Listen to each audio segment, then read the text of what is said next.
everyone, it's Bree here at Blossom and Branch Farm, and this week we're in a very special place here in France, here in Limoges, and we are hosting a gardening retreat, and I have been so excited all year to be here. I am co-teaching with a wonderful woman named Adele, and she is trained with the Royal Horticultural School. And today specifically we're going to be talking about layering as a method of propagation. So layering is a great kind of hands-off method if you're looking to expand a hedge or to propagate some plants. So Adele will be teaching us about that. And we're being joined by 15 of you guys, followers, people who have been along for the Blossom and Branch Farm journey here for a while. And they are staying here at Manoir, Limoges, which is just such a beautiful manoir from the mid 1700s. Lots of beautiful bedrooms in here. Just everything is so full of character and so very, very inspiring. So this week we're going to be doing a combination of garden instruction, garden workshop type things, but also a floral takeover of the manoir. So we're going to be doing lots of pruning and cutting of the various garden areas and doing some big floral installations. I'm going to take you around and show you a little tour of the manoir, so let's go check it out.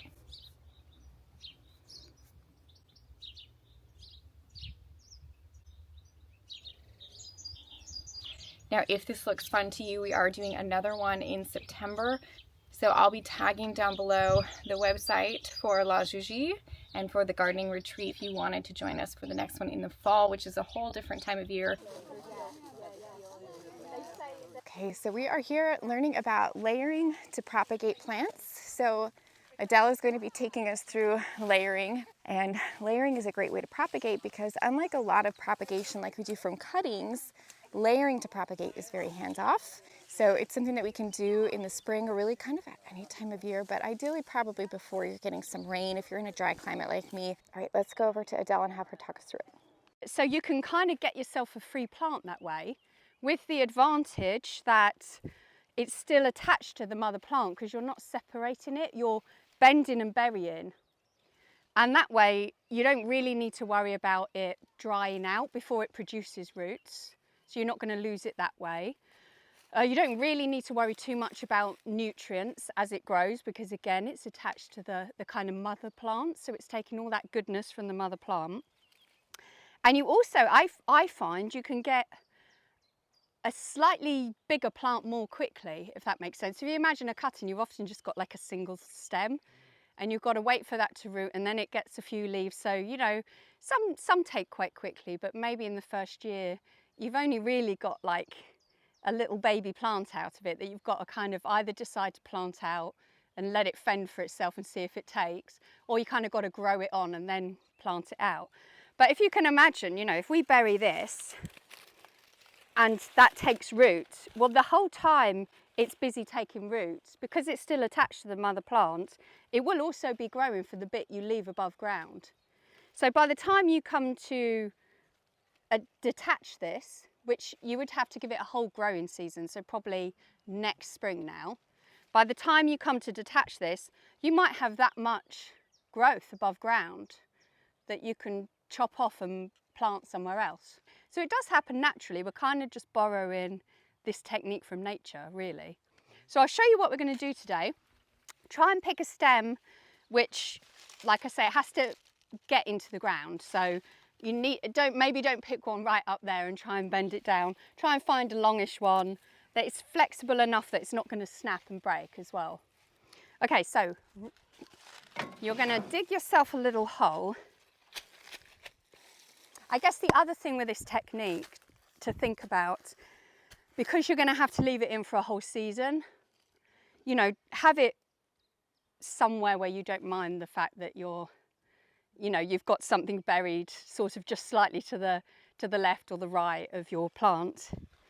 And it is worth marking it because as this grows bushier over the season, you might find that this one that you planted down there, you suddenly come back, particularly if you've got a long row like this, you suddenly come back and go, where did I put the, so maybe just tie a little ribbon around the tree or something, you know, something, whatever you want to do. So I'm actually going to pin it down because you want it deep enough and with enough soil that it realizes that it needs to start forming roots. It's under the ground in those conditions, but B, you don't want it pinging up. You could just use one, but you can get a bundle, and this is kind of linked to the same stem here, so they're going to come together. So I would say this is about 20 centimetres. I certainly wouldn't, what's that, you guys do imperial, don't you?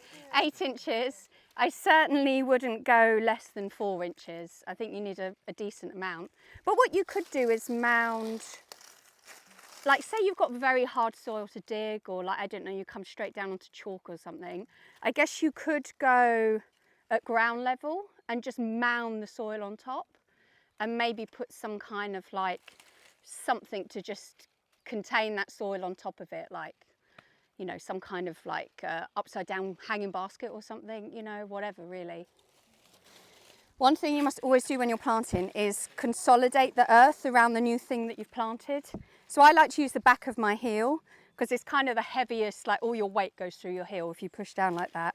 If you leave massive air pockets, massive air gaps, then the branch doesn't have enough contact with the soil, and you might end up having one that fails basically. You don't really have to look after that. You just have to remember where it is. That's the only thing you need to do. You don't, I mean, obviously if the whole plant was suffering, say it was a drought, you would need to water that plant. But in general, if this plant is happy, that plant is happy. But you could give also a little nick if you want to speed up this process. You could give it a little bit of a nick, and then you could use some rooting hormone if you wanted to speed up the process a little bit. I don't prefer to use it, but you could. You could do this with forsythia, with 9-bark, with currants, lots of different shrubs, as long as the branches are bendable and pliable.